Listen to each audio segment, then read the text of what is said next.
The Spanish-American War made Theodore Roosevelt a hero. Everyone knew his name coming out of the war, and that provided him with some options of what he might want to do for his future. Turns out that the next thing on the horizon for Roosevelt will be his election as the governor of New York in 1898. It was his reputation coming out of the war, also his emphasis on reform and kind of cleaning up corruption that caused him to win that election. Well, he kind of comes in, and Roosevelt is like a tornado. He never sits still. He's always moving. He always has action. Things are always happening. And for a lot of the politicians in New York who were used to the status quo, he was something that made them very nervous and upset them, because status quo was nothing that Roosevelt was ever happy with. So he's going to want to clean things up. He's going to want to bring in massive reforms, and he's constantly on the move, and that makes them very nervous. So much to the point that a man named Thomas Platt, who was the Republican Party boss, and Roosevelt is Republican, Platt was the Republican Party boss in New York, and he decided that the best way to deal with Roosevelt was to bump him up, to have him be chosen as the party's nominee for vice president. We are getting close to an election year. The election of 1900, William McKinley is running again to be re-elected as president, and so Platt said it would be a great thing to have Roosevelt be vice president. If McKinley could win and Roosevelt becomes vice president, he would leave New York and he would be buried in the vice presidency, because in those days, vice president really didn't have a lot of responsibility. It was an office that had buried a lot of politicians, and you just never really kind of came back from being vice president. And so Platt thought that this would be the best way to really stifle Roosevelt and quieten him. And Roosevelt really kind of wondered if it was something that he should do, but he finally decided that, okay, he would make that step, and he would agree to serve as McKinley's running mate. Now, Mark Hanna was McKinley's best friend, and he had been responsible for kind of doing the fundraising and getting McKinley elected president the first time, and was responsible for his election and the campaigning that was going on for the second time. Hanna did not like Roosevelt at all. And he said, don't they realize that we are only one heartbeat away from having that madman as our president? And that's what he thought of Theodore Roosevelt. Of course, at the time, nobody seriously thought anything about it. McKinley was a healthy man. Didn't seem to be any possibility of Roosevelt stepping up to become president if he were chosen to be vice president. Well, in the election, McKinley and Roosevelt win, so now McKinley is president. Once more, Roosevelt is vice president. And as we come into 1900, this is the turn of a new century. So it was a really big deal. You were having celebrations going all over the world because this was a brand new century, and it's not everybody that had the chance to live to see the dawning of a new century, a new age. And so one of the celebrations that was going on was a thing called the Pan American Exposition in Buffalo, New York. And after it had been going on for a while, McKinley felt that he should show up and kind of shake some hands, kiss some babies, do what politicians do, and kind of grace the exposition with his presence. Now, on the day that he arrives, it is September 6, 1901.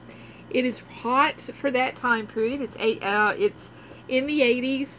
And of course, in that era, people dressed in suits, long dresses, so the temperature is not very comfortable for people. And there was a line of people that were waiting to shake his hand and meet the president. This public appearance was going to be in the Temple of Music, an ornate red brick hall on the exposition grounds. And since he had been elected president in 1896, McKinley had been notorious for not really taking security very seriously. He couldn't believe that anybody would really ever want to do anything to him or hurt him. And so he would take all kinds of chances at these public appearances. His secretary had argued that it wasn't worth the risk to come to this exposition, but the 58-year-old president refused to change his mind and said, I need to go and nobody's going to do anything to me anyway. What he was discounting was the rise of anarchism. Anarchism maintained that any form of government exploited and oppressed the people. They believed that one way to combat government was to eliminate those in power. If you killed the person in charge, then hopefully the government would collapse, and that would be one way to eliminate it, to eliminate these corrupt governments that they thought were oppressing people around the world. And anarchists were basically the terrorists of their day. This was a growing movement. Since 1894, anarchists had assassinated 4 European leaders: the President of France, Empress Elizabeth of Austria, King Humbert of Italy, and a Spanish statesman. And in the United States, an anarchist had attacked industrialist Henry Clay Frick. McKinley had received death threats himself, and he was in danger whether he wanted to acknowledge it or not. And at this gathering, at this public appearance at the Temple of Music, one of the men in the line of visitors waiting to greet McKinley was a man named Leon Czolgosz. He was dressed in a dark suit, and he was wearing a very innocent expression. He looked younger than his 28 years, and he was waiting to greet the president, and he basically was also waiting to shoot him because Leon Czolgosz is an anarchist. McKinley's secretary tightened security at the reception at the exposition as best he could. The people who wished to greet the president at the temple had to file down a narrow aisle under the scrutiny of a special guard provided for the occasion. The host, John Milburn, stood on the president's left so he could introduce acquaintances to McKinley as they approached. Secret Service agent George Foster, the president's chief bodyguard, usually held that position, but he found himself 5 feet away from the president and standing opposite him. To McKinley's right stood his secretary, who looked into the face of each person as they came close to his boss. He intended to signal the guards to close the doors after 10 minutes to stop the parade of well-wishers and then rush the president on to his next appointment. McKinley greeted each person. He was talking to each one. The line was moving pretty quickly. And as the waiting people shuffled forward, Foster noticed one man in line who had his right hand wrapped in a handkerchief. And Foster wondered if it was covering some type of an embarrassing injury that the man might have had. McKinley saw the man's apparent disability, and he reached to shake his left hand. Suddenly, Leon Czolgosz thrust his bandaged right hand into the president's chest. Onlookers heard 2 sharp popping sounds like small firecrackers, and a thin veil of gray smoke rose up in front of the president. McKinley looked confused, like he wasn't quite certain what had happened, rose up on his toes, clutched his chest, and then leaned forward. He was carried to a nearby chair as the blood spread across his white vest. "Be careful how you tell my wife," he said, his strength already slipping away. Now, his wife, Ida McKinley, suffered from epilepsy. They had lost a couple of their children. They didn't have any living children at this point. She was really afflicted with epilepsy. She would have seizures from time to time. If she ever had them when they were out in public, he would take his handkerchief out and put his handkerchief over her face so that no one could see the seizure until it was over with. And so she was really very fragile. She was described that way at the time. She was also described as being the ghost of her former self. And so he knew that this assassination was, that this attempt on his life was going to hit her very hard. Czolgosz is knocked to the ground. He is already being beaten, and McKinley does ask for them to not do that.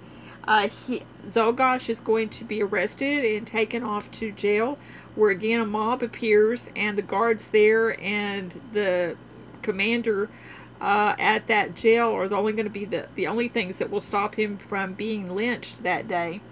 Dr. Roswell Park, the exposition's medical director and a surgeon with an international reputation, was performing a cancer operation in nearby Niagara Falls. Rather than wait for his return, the doctors present believed it imperative to act immediately, and they decided to operate as soon as prominent Buffalo surgeon Dr. Matthew Mann arrived. At 5:20 p.m., McKinley went under the knife. Operating conditions were far from ideal. At one time, doctors had to reflect the setting sun's rays onto the patient with a mirror because of inadequate lighting. You can only imagine, this is the President of the United States. He is on the exposition grounds. It would be like being at the State Fair of Texas and you've been shot and you're taken to the clinic there and you're suddenly having major surgery done on you. The lighting is inadequate, and so they've got a mirror held up to get the sun's rays to come in so that the surgeon can see what he's doing.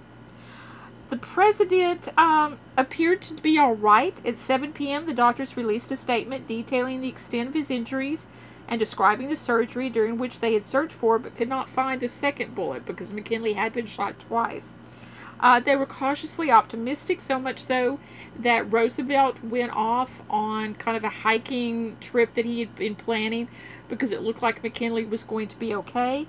The president improved daily, and he felt strong enough on the morning of September 12th to receive his first food, and he appeared in good spirits, but then he began to experience discomfort and his condition worsened. Gangrene, unseen, had been forming along the path of the bullet for nearly a week. Some 40 years before penicillin became generally available, McKinley had been doomed the moment Czolgosz fired his revolver. The president died in the early morning hours of September 14th, and that afternoon, Theodore Roosevelt, the madman, as Marcano had said, was sworn in as President of the United States. Czolgosz is going to be tried. He's going to be found guilty of assassinating the president and was sentenced to be executed. On October 29th, the executioner at the prison in New York threw the switch and Czolgosz was killed. Officials secured permission to bury the body on the ground, so the warden did get a request from a museum to buy the body for $5,000. And after McKinley's death, Congress stepped up security for U.S. presidents by directing the Secret Service to add the protection of the president to its duties. 2 years later, Congress enacted legislation that made presidential protection a permanent Secret Service responsibility. And now we're going to look at Theodore Roosevelt as president and the dawning of the progressive period and the turn of the century.